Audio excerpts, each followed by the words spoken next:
Match জিতে অবশ্যই স্বস্তি। পরের ম্যাচগুলোতে আমরা যাতে কামব্যাক করতে পারি। নবী ভাই ইনস্ট্রাকশন করতেছিল যে এইভাবে বল কর, ফিল্ড সেট এভাবে থাকুক।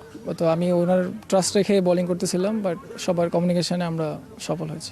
অবশেষে স্বস্তির জয় মিলেছে নোয়াখালীর, রংপুরের বিপক্ষে জয়টা মিলেছে এবং সেই জয়ের মূল কাণ্ডারেই সঙ্গে দাঁড়িয়ে হাসান মাহমুদ।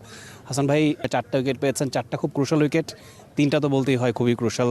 কেমন এনজয় করছেন আসলে? যদিও নোয়াখালী ব্যাকফুটে ছিল, 6টা ম্যাচে টানা হার, কষ্ট লাগছিল নিশ্চয়ই, কিন্তু এবার একটু স্বস্তি লাগছে কিনা? না, অবশ্যই ম্যাচ জিতে অবশ্যই স্বস্তির, বাট আমরা চেষ্টা করে যাচ্ছি প্রথম ম্যাচ থেকেই আমাদের বেস্টটা দিয়ে ম্যাচ জিতার, বাট আনফর্চুনেটলি হয়নি। বাট আমি চেষ্টা আছে আমাদের পরের ম্যাচগুলোতে আমরা যাতে কামব্যাক করতে পারি এবং সবাইকে হ্যাপি রাখতে পারি। নোয়াখালীবাসী যারা সাপোর্ট করতেছে, যারা মাঠে আসতেছে, আমাদেরকে চেয়ার আপ করতেছে।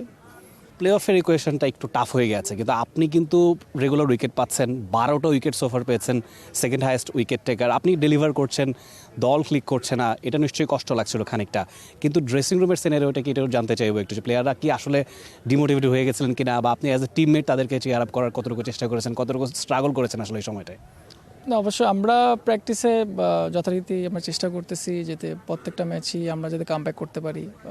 অনুশীলনে বলেন, প্র্যাকটিসে সবসময় আমরা চেষ্টা করি, ব্যাটসম্যানের দিক থেকে সর্বোচ্চ চেষ্টা করতেছে, বাট ক্লিক করতেছে না কারো। বাট ইনশাল্লাহ এই ম্যাচ থেকে যেহেতু আমরা মোমেন্টাম পেয়েছি, আমরা চেষ্টা করবো যে বাকি ম্যাচগুলোতে যাতে জিতে বের হয় টুর্নামেন্ট থেকে।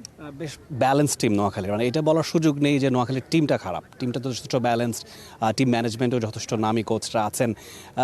কোন জায়গাটায় মনে হচ্ছিল যে ফাইন টিউন করা দরকার ছিল, বা শুরুর দিকে সৌম্য সরকার ছিলেন না, মোহাম্মদ নবী ছিলেন না, এগুলো কি একটু স্ট্রাগল করেছে নাকি? হ্যাঁ, অবশ্যই আসলে সিনিয়র প্লেয়ারে থাকলে একটু সহজ হয়ে যায় রান করা, বাট বলবো যে ওনারা যদি প্রথম থেকে থাকতো হয়তো আমরা কয়েকটা ম্যাচ জিততে পারতাম, বাট আনফর্চুনেটলি হয়নি। বাট ইনশাল্লাহ সামনে ওনারা থাকবে, এই ম্যাচের জয়ের মাধ্যমে আমরা সামনের ম্যাচগুলোতে ইনশাল্লাহ আবার কামব্যাক করবো। হাসান ভাই, আপনি তো বাংলাদেশ জাতীয় দলের one of the leading bowlers এবং স্ট্রাইক বোলার্স বলা যায়, পেস ইউনিটটা বাংলাদেশের অনেক স্ট্রং, সামনে T20 বিশ্বকাপ আছে, আপনি সেই দলে নেই কিন্তু আপনি ডেলিভার করে যাচ্ছেন এবং ন্যাশনাল টিমে ফেরার নিশ্চয়ই একটা প্রয়াস আপনার আছে, সেই অনুযায়ী কাজটা কতটুকু আগাচ্ছেন? না, প্রত্যেক দিন চেষ্টা করি যে এক ধাপ এগিয়ে যাওয়ার জন্য, মানে চেষ্টা করি যে প্রত্যেকটা দিন কীভাবে ভালো করার। ভালো তো শেষ নেই, বাট শুরুর দিকে শেষের দিকে দুটা মিলে যদি ভালো করতে পারি, প্রত্যেকটা ম্যাচেই টিমের জন্য কন্ট্রিবিউট করতে পারি, ওইটাই আমাকে স্বস্তি দেয় আসলে। আর ওয়ার্ল্ড কাপের বিষয়টা আসলে হয়নি, অসুবিধা নেই, বাট চেষ্টা আছে যে সব ম্যাচ ভালো করার। এটা কোনো আক্ষেপ তো আসলে নেই, তাই? না না, আক্ষেপ নেই, আমি এনজয় করতেছি বিপিএল, জাস্ট দ্যাটস ইট। এখন নোয়াখালীর সামনে যে কটা ম্যাচ আছে, সেই জায়গায় প্ল্যানটা কি, আপনার পার্সোনাল টার্গেটটা কি? নিশ্চয়ই উইকেট টেকার হিসেবে যেটা বললাম, সেকেন্ড হাইয়েস্ট উইকেট টেকার, উপর দিকে থাকার ইচ্ছা আছে, এবং দলগতভাবেও আসলে কি মনে হয় যে কি প্ল্যান করে আগালে নোয়াখালী বাকি ম্যাচগুলো জিততে পারবে? আলহামদুলিল্লাহ, এই ম্যাচ জেতার কারণে হয়তো আমরা আরও মোটিভেটেড হয়েছি, বা সবাই আর একটু স্পিড আপ হয়েছে, বাট দেখি ইনশাল্লাহ সামনের ম্যাচগুলো ভালো হবে আশা করি। আপনি লাস্ট ওভারে বোলিংটা করছিলেন, শেষের দিকেও মনে হচ্ছিল যে ম্যাচটা ক্লোজ কল হয়ে যাচ্ছে, তখন আসলে কি কাজ করছিল, কি চিন্তা ভাবনা কাজ করছিল ব্যাক অফ দ্য মাইন্ড, তখন কি একটু নার্ভাস লাগছিল কিনা? না, অবশ্যই নার্ভাসনেস থাকে, বাট নবী ভাই ইনস্ট্রাকশন করতেছিল যে এইভাবে বল কর, ফিল্ড সেট এভাবে থাকুক। তো আমি ওনার ট্রাস্ট রেখে বোলিং করতেছিলাম, বাট সবার কমিউনিকেশনে আমরা সফল হয়েছি। Thank you so much Hasan for talking to us, best of luck for the rest of the tournament.